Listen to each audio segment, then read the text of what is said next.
যুক্তরাষ্ট্রের ওয়াশিংটনে যাত্রীবাহী বিমানের সাথে সামরিক হেলিকপ্টারের সংঘর্ষ হয়েছে। এতে বিমানটি বিধ্বস্ত হয় পটোম্যাক নদীতে। এই ঘটনায় ৬৪ আরোহীর মধ্যে বেশ কয়েকজনের মৃত্যুর আশঙ্কা করা হচ্ছে।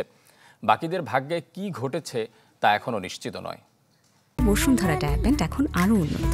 এই hot air through top sheet দ্রুত শোষণ করে সোনামণিকে দেয় কোমল অনুভূতি।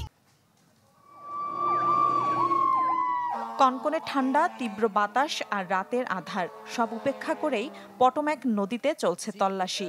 ওয়াশিংটন ডিসিতে ভয়াবহ বিমান দুর্ঘটনায় নিখোঁজদের সন্ধানে উদ্ধার অভিযানে নেমেছে মার্কিন কোস্ট গার্ড সহ কয়েকশো উদ্ধারকর্মী। দুর্ঘটনায় কোনো আরোহীর বেঁচে থাকার আশা ক্ষীণ হলেও রাতভর তল্লাশি চালিয়ে যাওয়ার ঘোষণা বিমানবন্দর কর্তৃপক্ষের। রাতের আধারে উদ্ধার কাজ চালানো কঠিন। সকাল না হওয়া পর্যন্ত কিছুই বলা যাচ্ছে না। এরপরও রাতভর উদ্ধার কাজ চালিয়ে যাওয়ার সিদ্ধান্ত নিয়েছি আমরা।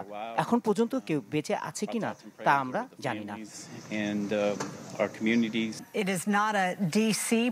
স্থানীয় সময় রাত ৯টায় অবতরণের জন্য রিগান ওয়াশিংটন ন্যাশনাল এয়ারপোর্টের দিকে যাচ্ছিল আমেরিকান এয়ারলাইন্সের ইগল ফ্লাইট 5342। এয়ারপোর্টের ঠিক ৩০০ ফুট উচ্চতায় সংঘর্ষ হয় মার্কিন সামরিক হেলিকপ্টার ব্ল্যাক হকের সাথে। মুহূর্তেই হেলিকপ্টারটি আছড়ে পড়ে পটোম্যাক নদীর ওপর। নদীতে পড়ে বিধ্বস্ত হয় বিমানটিও। ৬০ জন যাত্রী ও ৪ জন ক্রু ছিল বিমানটিতে, আর হেলিকপ্টারটিতে ছিল ৩ জন প্রশিক্ষণার্থী। দুর্ঘটনার পরপরই বন্ধ করে দেয়া হয় রিগান airport.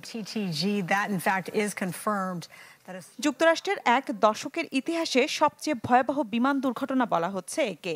Radar tracking, cockpit voice recorder ও কন্ট্রোল টাওয়ারের কথোপকথন বিশ্লেষণ করে দুর্ঘটনার কারণ জানা যাবে বলে জানানো হয়।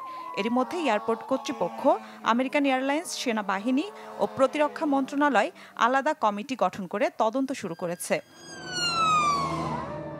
সিবিএস নিউজ বলছে, প্রশিক্ষণরত অবস্থায় দুর্ঘটনার শিকার হয় সামরিক হেলিকপ্টারটি, যাতে ছিল না ঊর্ধ্বতন কোনো সেনা সদস্য।